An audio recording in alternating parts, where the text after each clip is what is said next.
Hello, good afternoon, good morning, good night, whenever you're listening to this or watching this. And what a great day it is for Nintendo fans. The much rumoured, long-awaited Super Mario 35th Anniversary Nintendo Direct came out today. It feels like this has been rumoured for months and months and months. It feels like it's been rumoured pretty much since about April, May time. I can't remember the exact date, but and then nobody knew whether the stuff was actually coming because of the pandemic and all of that. But we've got it, and it was it was good. It was what we expected. So I'm just going to jump into all the announcements and just give my quick thoughts on them. I'm doing this ad lib pretty much. I don't really have a script, so if I get a bit wishy-washy here and there, that's why. But I just wanted to record my thoughts, really. So the first announcement, we had the Game & Watch, the Super Mario Bros. Game & Watch, which kind of looks like a fun little toy. I'm not sure it's worth the full £45, 45 Great British pounds here in the UK. That's the price of a full game. My first reaction was kind of, who's it for? Like, is this a thing for kids, or is this a thing for adults who don't really play video games as much and don't own a console, or is it just for collectors? I don't really know, but I'm sure there are some people out there who like it. I like the look of it, but I think I'd rather spend my money on a game. And speaking of games, we had the, again, long-awaited reveal of a Super Mario 3D World port, and all I can say is, it is about time. We've had plenty of Wii U ports that have come to Switch, starting with Mario Kart 8 Deluxe way back when, pretty much at the release of the Switch. And I think since then, everybody's known that 3D World has been coming. And we've had announcements and releases of so many more. Obviously, Donkey Kong Country Tropical Freeze, Hyrule Warriors, Pikmin 3 is coming out later. So it was just a matter of time before 3D World was coming. But the addition of online multiplayer, that's pretty great. That's kind of secured this as pretty much a day one buy for me, because they'd have to screw up a lot to screw up 3D World. It's a great game. It's a fun game. That's it. There's also Bowser's Fury as well, which looks dark and stormy. It kind of, I don't know whether this is just the way it was presented in the trailer. It kind of looks like a more open world-ish thing, like a more sort of Mario Odyssey sort of vibe, but I could be completely 100% wrong on that. That might just be how they sort of presented it in the trailer, or that might just be the world map. We don't know. But more content is always good. More 3D World is always good. Then we got on to Super Mario Bros. 35, and I'm more excited than this than I think I should be. I love Tetris 99. I've still never won a game of Tetris 99. Maybe cutting the players down to a third of that number will make it so that I actually finally maybe win a game of this Super Mario Bros. 35. But no, it's Super Mario Bros. Battle Royale, essentially. It sucks that it's only available until March, and that's kind of a theme of the whole discussion here, really. Spoiler alert. I don't know why they'd spend the time making this if it was only a limited time thing. Like, I wonder if they're gonna bring it back at any point, whether it's gonna be a yearly thing, whether they're gonna be doing any more of these battle royales. I know Zelda's anniversary is in February, so I wonder if they announce something then for Zelda, or maybe they just do nothing and this is a one and done. I mean, it's Nintendo. They can do what they want. They've surprised us with many left field announcements before. And then we had Mario Kart Live. it's a super fun idea. I feel like since the Wii, Nintendo have been sort of making these kind of toys almost, and the Wii and DS era were very much that. All the games were or a lot of the games were very sort of gimmick focused, with the motion controls and the touchscreen and all that business.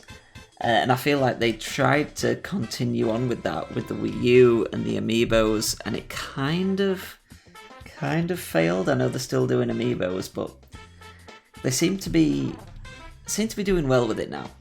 I kind of see Nintendo as not split in two, but almost having the two divisions of like their core games. Their Mario Odysseys, their Breath of the Wilds, their Animal Crossings, and then the other division is they're making toys for them rather than video games, but toys that sort of are video games, which is where sort of Labo comes in, and where this new Mario Kart Live, where you sort of control this kart going round your living room or going around the track wherever you make it. It's a super fun idea.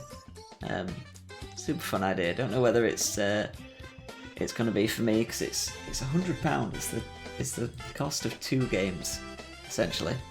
I can see kids wanting this for Christmas, and I could see myself playing it, to be honest, if I had friends around and stuff, but I don't know if I could see myself spending £100 on it. It's definitely not something I'd set up around my house and play on my own, I don't think. But, looks good. Looks like a fun toy. And then we had a boatload of merchandise, some of which looked really cool. I'm kind of a sucker for Nintendo clothing when it's good quality. I've got like a Splatoon 1 t-shirt that's like got all the characters and enemies and stuff on in the middle, and it's super colourful. I've got a Splatoon 2 t-shirt that's kind of the opposite, that's white and got a blue sort of octopus on. I've got the Breath of the Wild t-shirt, the one that's just all black but with the Sheikah logo on, the blue Sheikah logo. Yeah, I like Nintendo merchandise, and if some of this is good quality, I'm sure I'll pick some up. But then we had the big one, the one that everyone was expecting, the one that everyone was hoping for, the Super Mario 3D All Stars. And predictable name, but great name, right? Because we had Super Mario All Stars on the Super Nintendo, which brought all of Mario's 2D adventures up to that point to the Super Nintendo with enhanced graphics. This one, I don't want to say there's no enhancements, because they're definitely rendering in a higher resolution than their originals, but Super Mario 64 in particular is a bit jarring, because they've not even made it widescreen, and I'm genuinely a bit perplexed at that, because I can't see any reason why they wouldn't make it widescreen. Yeah, I don't know. I can see why they've not really touched the visuals, because other than a bit of upscaling, what can you do without a full remake? And that this is a collection of three of some of the biggest games of all time. But yeah, that aspect ratio is really jarring, really jarring. But then we've got Super Mario Sunshine, and I am psyched to finally play Super Mario Sunshine. I've kind of played it once or twice before, but only ever like the opening. I've never really sat down and properly played Sunshine, so I'm looking forward to that. I wonder if they've done any quality of life changes. Again, it doesn't look like it. Looking at what they did looking at the fact that Super Mario 64 isn't even in widescreen. I can't imagine. I've heard the Blue Coin collection is terrible.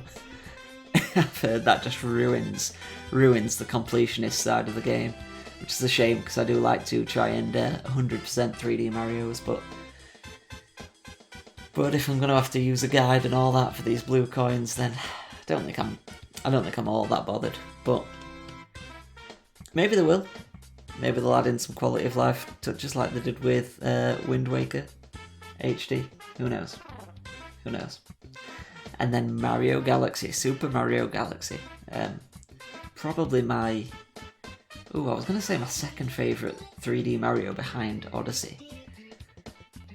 But would that go to 64? I don't know. It changes on the daily. But definitely my favourite Mario Galaxy game. Kind of a bit bummed that Super Mario Galaxy 2 isn't in there. Maybe they'll sell that separately as DLC or just as its own standalone thing. I'm not sure. It's definitely nice to have Galaxy, and definitely nice to have the collection all together. But again, only available until March. I think it's March the 31st. Which again is such a weird thing to me. Such a strange decision to make. Like what are they gonna do with retailers if the retailers don't sell out? Will they just give them back to Nintendo? Will they just have, I'm sure it'll sell well, but if it doesn't sell out, will they just have a back catalogue of these boxes left over? I don't know. I really don't know how it's gonna work. And it's kind of making me want to buy physical rather than digital, because will the physical copies hold more value now? I don't know. I think it's hard to say. Super difficult to say. Yeah, I'm not sure. I hope I can play Mario Galaxy 2, even though Mario Galaxy 1 is the superior game out of the two. Don't at me. But I hope I can play Mario Galaxy 2 on Switch someday, because that's a fantastic platformer as well. Many would argue it's the superior of the two, but yeah, I love both of them. Overall, I'm really happy with the direction Nintendo took with the Super Mario 35th Anniversary Direct. It could have been a lot worse. I mean, it could have been just the ports and the 3D World remake, and that would have probably been enough to sell me, at least, or to sell a lot of people. But the Mario Kart thing is interesting and fun. Looks like a fun toy for kids to get over the holiday season. All the little extras they're doing, like the merchandise, is a lot of fun. I didn't even touch on the Animal Crossing items, which will be nice to collect. It'll give me a reason to go and weed my town and then to go and get back into Animal Crossing. But yeah, let me know what you thought if you've stuck around this far. If you made it this far, thank you, and let me know what you thought of Nintendo's latest Direct. Was it enough for you? Were you hoping for more than just ports and were you excited? Were you hoping for more than just ports? Were you hoping for Mario Galaxy 2? Let me know.